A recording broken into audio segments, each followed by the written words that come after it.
Yeah, so thank you so much. Welcome, everyone. We are so excited to have you on this conversation with our nonprofit guru, Sarah.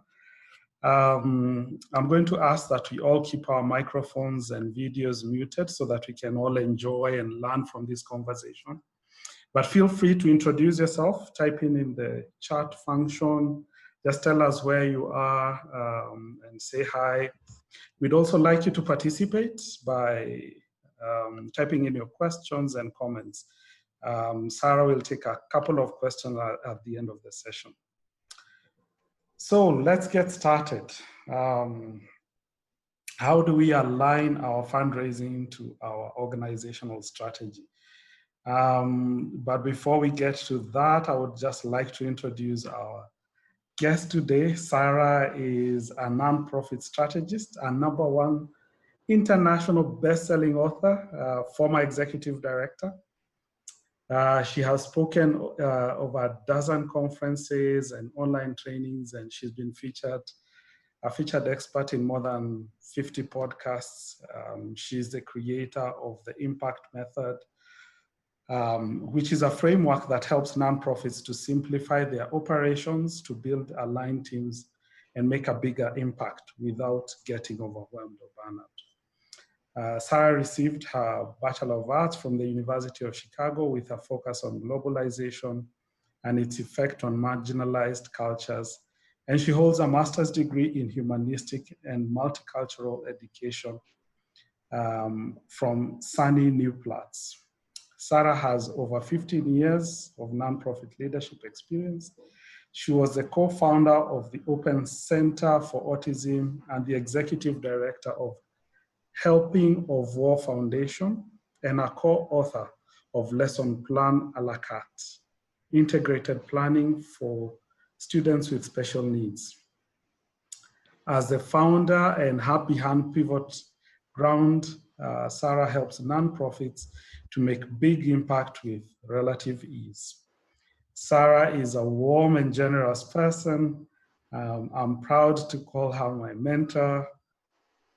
Every time I listen or speak to her, she has tons of value to deliver. Sarah, we are so grateful to have you on this call. Just tell us a little bit about yourself and so that we can go right in. Sure. Well, thank you for such a warm and nice introduction. Probably I've been in some of your shoes running nonprofits. I've started nonprofits and I've guided many nonprofits. I've also run a few for-profit businesses. I'm a mom. I have a son who's 7.5, who hopefully is going to go to school next month. And I'm also a sailor. I grew up sailing. I live in New York State along the Hudson River, and I grew up sailing there. And I'm just really, I love working with nonprofits. I love a good challenge, and there is nothing more complex, dynamic, and meaningful for the world to me than the work that nonprofits do. So that's what brings me here today and has me show up at my work, at my desk, wherever I am every day. Is I couldn't do anything else. Thank you so much. And we are really grateful that you're working with nonprofits. Many of the people who are joining the call today are people who work with nonprofits. And I've been working with many of them to raise their funds. And we've had challenges, and some of the ones we are going to talk about today are some of the challenges that we've identified, and hopefully we can get an idea or two about how to navigate some of the issues that we are having. So let's get started. The big question here is,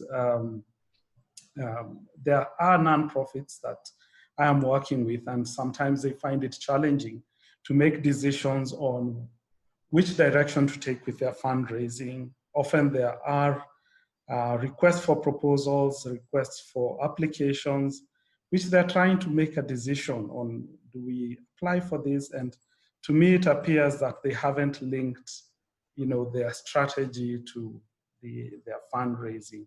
And so why is that an important thing, to have a clear strategy and link it to your fundraising efforts? Yeah. Well, first, I'll liken it to, have you ever been to the grocery store with no list when you're really hungry? You go to the grocery store and you've got no plan for what you're going to cook. You've got no list, but you're hungry and you just start buying things.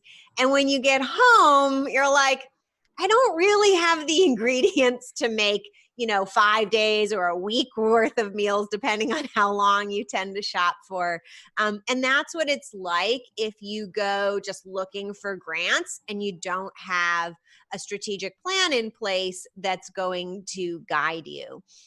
You're going to end up getting things potentially because you want the money, you're hungry for it. But there are things that might not help you actually achieve your mission. And it's worse than the grocery store scenario, because once you accept money, once you accept a grant, you're locked in to what they want you to do. One thing I learned when I was briefly the first executive director of a new foundation. It was somebody else's vision, and I was hired to set it all up. And what I realized in being on the foundation side was that foundations are nonprofits too, and they have their mission. But instead of running programs to achieve their mission, they hire other nonprofits to do the work for them, which means that unless your nonprofit has an extremely aligned mission as the foundation, they're going to use their money to essentially pull you off track, even though that's not why they're doing it, but they're doing it to achieve their mission, not yours. In most cases, there are very few foundations who have decided we just want to make a bigger impact by fully supporting a few nonprofits. And those foundations are the exception. And it sort of also works in the reverse sometimes, that the nonprofits are not able to raise the funds because they're not very clear on where they're going. And we call that dollar chasing. And as harsh as it sounds, it's because it's also frowned upon by funders. And if you could just let us know why this is a risky approach for nonprofits. Yeah, this happens a lot. And it's going to lead you, well, first, it's going to lead you off your mission.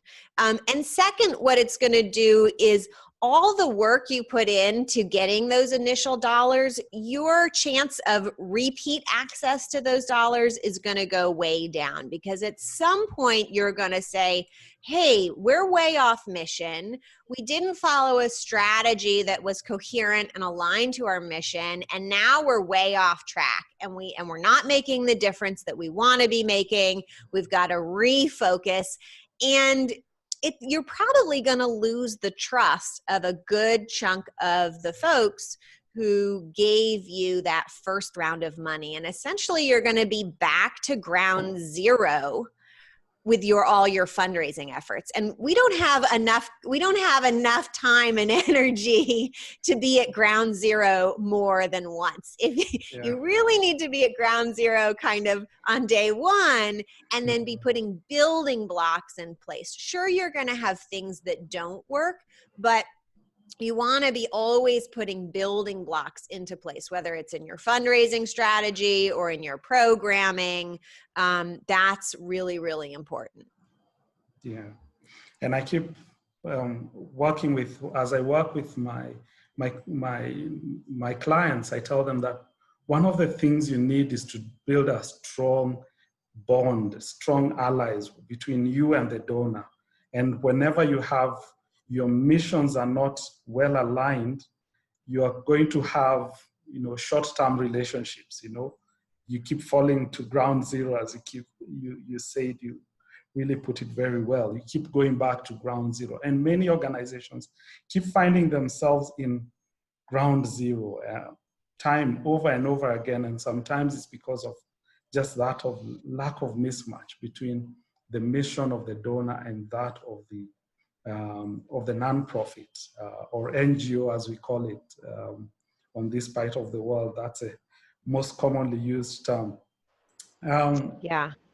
The other thing that we really would like to just get your ideas on, in that there's a whole issue. I keep hearing this term that, you know, our donor priorities are shifting. Our donor priorities are shifting. To what extent does the NGO shift with their donor priorities? You know, do we stick to whatever we say that we will do and hold on to that with everything we've got, or do we also shift at times with their priorities? Yeah. So if you're saying that in your organization, or someone saying that, that is like a warning sign, but it doesn't necessarily tell you what the problem is. So I would think of, if you're hearing that phrase, I would think of it like when you take your temperature, right? If you have a fever, it doesn't tell you, the thermometer doesn't say you have the flu or you have strep throat. It just tells you that you need to dig deeper, because some kind of something that causes fever is happening in your body. But the fever itself isn't the cause. So the fact that you're hearing that means you've got to look deeper. So what could it be? There's a few things it could be. It could be that you have the wrong donors. If you have donors who were thinking about a different mission, if you had that mismatch to begin with, you have the wrong donors, and you should not shift. You should find new donors. It could be that you're not updating your strategy and you're not getting good regular feedback from your entire team in your organization. So it's possible that your mission has probably stayed the same, but the context, the way you achieve your mission, the way you make an impact has gone stagnant. And your programs, which were maybe once kind of innovative, are no longer innovative, or they no longer make sense. And you're the one who kind of just got stuck in an old way of doing things. And your donors are saying, we still care about this mission. We still care about the impact we're all trying to get to, but we no longer believe that you're getting there in the best way. And we're seeing other organizations have better ways of getting there. So if that's the case, you really need to change the way you operate, because your donors have other jobs. Your primary job is achieving your mission. So ideally, you should always be ahead of the curve. You should be reaching out to your donors if you really want to keep them engaged and say, hey, remember our mission? Remember how much you care about that, right? Well, turns out our old way is slipping, and it's time to try a new way. Will you invest and help us experiment to figure out the best new way? And notice I said experiment, right? I think a lot of organizations make the mistake of putting out a new program as though that's going to be it. And if you go in with that context and it doesn't work, because let's face it, I haven't met a nonprofit who isn't solving an extremely complex and unsolved problem. So the chance of just kind of guessing and solving the problem out of the gate, it's like, that's not going to happen. You need to be running your programs as though they're experiments.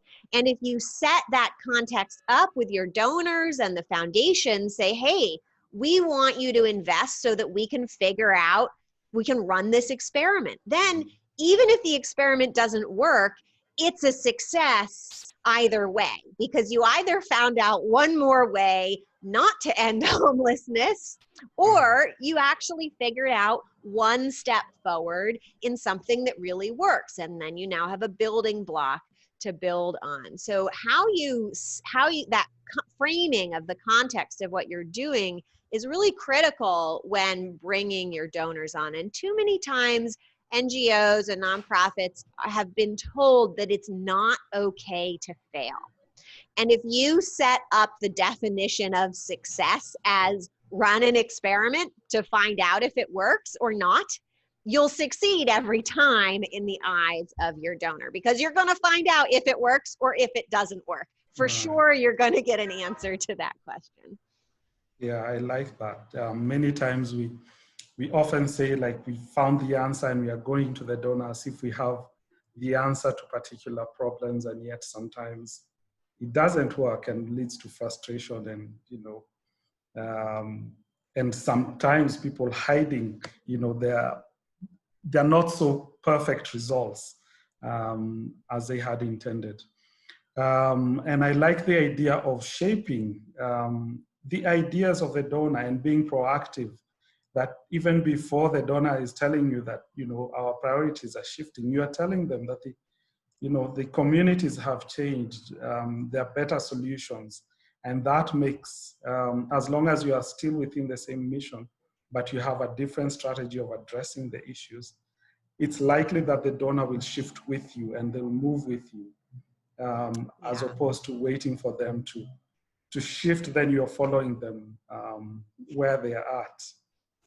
You absolutely want to be ahead of your donor. And I'll tell you, there's a research study that was done for for-profits, for marketing, just for selling products like soap and things like that.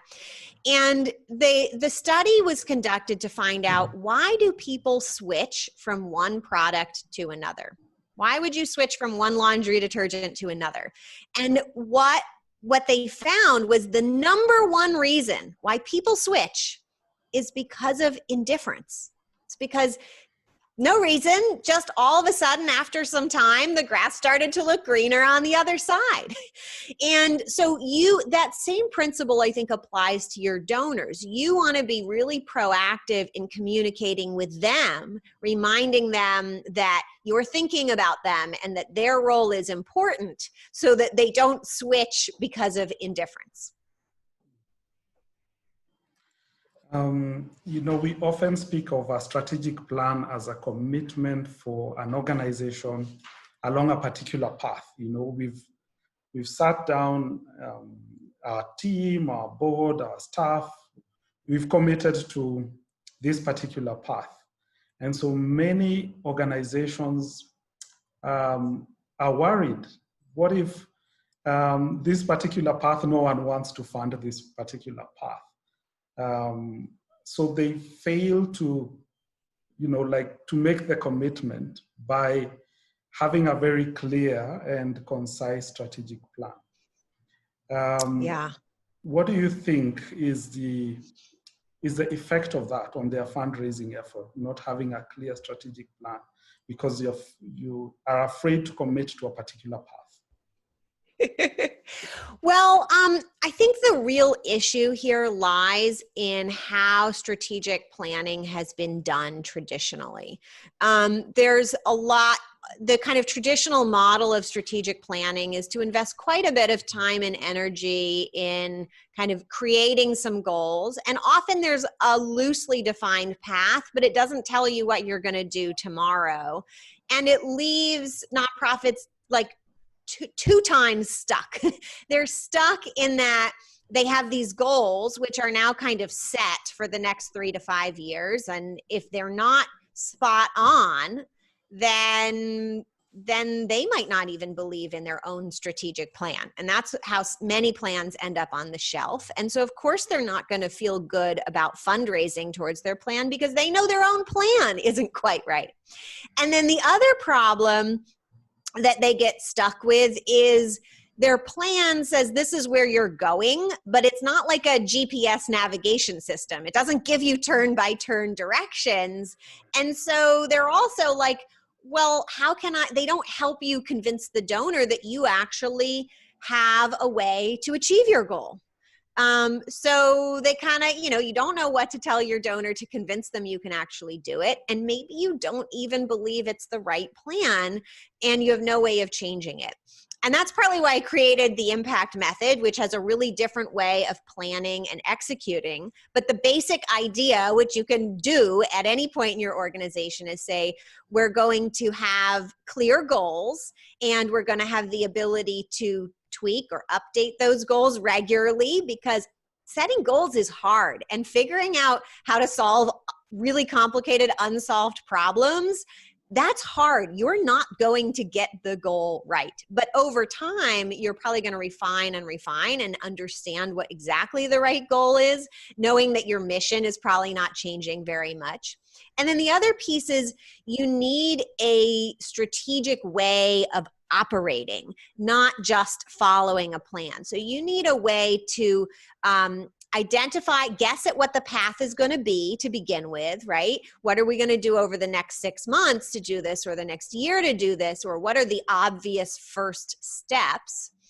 And then you need a way of taking a few steps and then evaluating, okay, were those the right steps, and what are the next apparent steps? And so it's really a process of building that path. And the impact method, we build that journey 2 months into the future at a time. Because while we want your plan actually to be like a GPS, the truth is most nonprofits are going into uncharted territory. So literally, you're like old school navigation where nobody has been before. Nobody actually drew the map. And so you're going to have to be continually evaluating your position. Did we land where we intended to land each time you move a little bit into the future?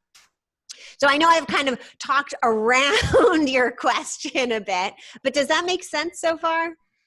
Yeah, and what is occurring to my mind is, like NGOs should feel liberated, or sort of give themselves that room to work, as things change, and moving to where evidence is showing them that this is where we should go, this is how we should be doing our activities, but also communicating that with honesty and truthfulness to their donors, to make sure that this, and also leaving a bit of that in terms of that space for them to keep shifting and tweaking their approaches and their methods as they go along. We are quickly running short of time. I want to answer some of the questions. Quickly type in any questions that you may have, but we have one question here from Samuel. How does a startup nonprofit balance between paying bills, hence any low-lying fruits in funding, and staying faithful to their strategy? Great question. Well, first of all, every nonprofit startup is starting 2 businesses at the same time. So don't underestimate the amount that needs to go into doing that. One business is how do you make an impact towards your mission? And the other business is a fundraising business. So you're starting those 2 businesses at once, and you have to give them both attention.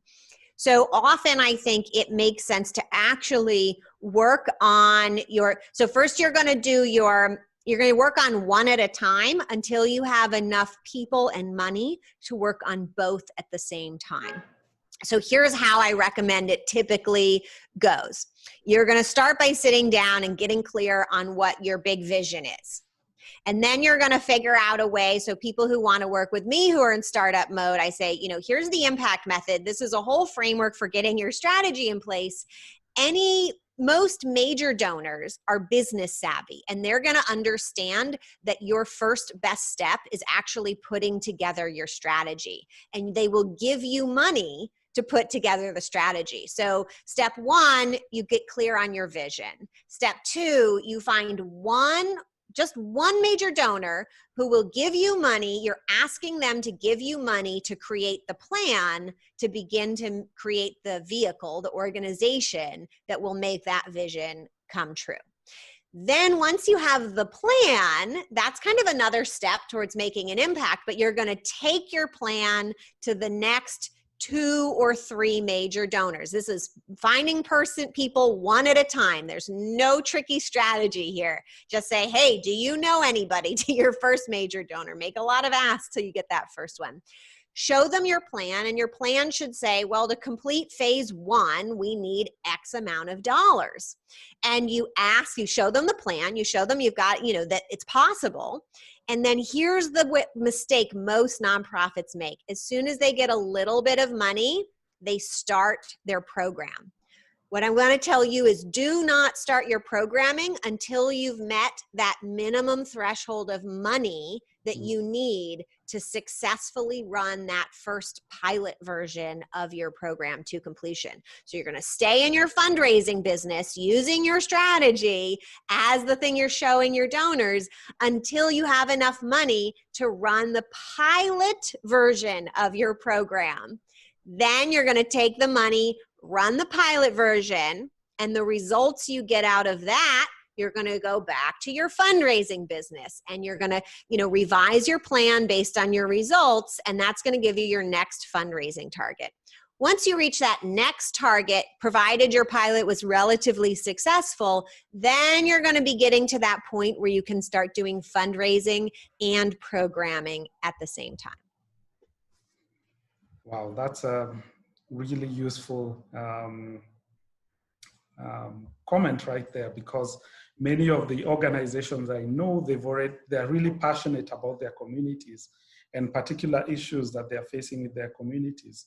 And they're already doing stuff and they don't have adequate time to engage in the fundraising.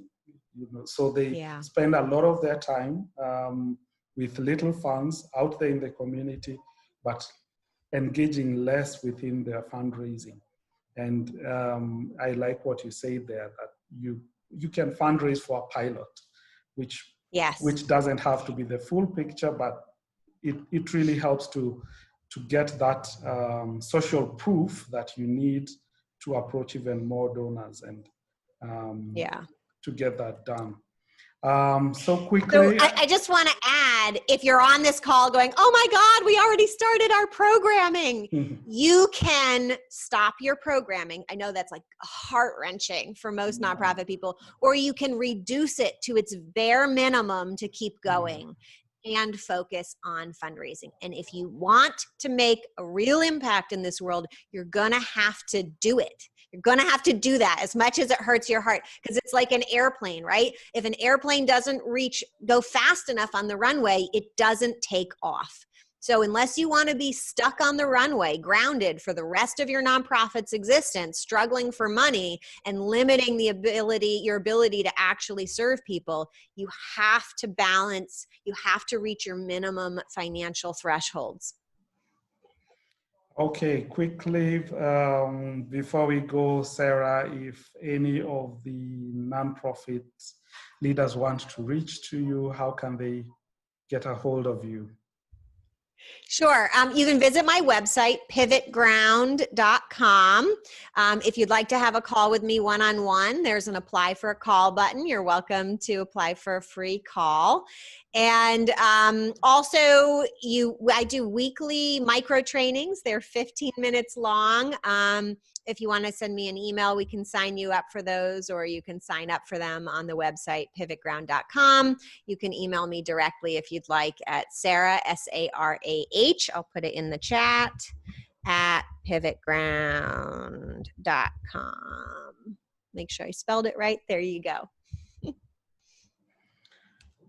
So thank you so much, Sarah, for your time. I know you are super busy. Even at this time, I know you have lots going on. This has been a very wonderful conversation. I'm sure many people have also learned as much as I have. It's always a pleasure to have you. It's always a pleasure to have a conversation with you. We will share this on social media so that people can replay it. I know we've talked about very many issues at a very short time. I hope we will be able to get a hold of Sarah maybe sometime in the future to advance some of the ideas that we have picked up here. But I hope that people will take her up on her 15-minute calls. They're usually powerful and very enlightening sessions. Thank you so much, Sarah, and Rachel, I know, who's in the background, who helped us set this up. We are really grateful. And for everyone who has taken their time to be part of this conversation, we are really, really grateful. Thank you so much. Thank you, everybody. Thank you, everyone.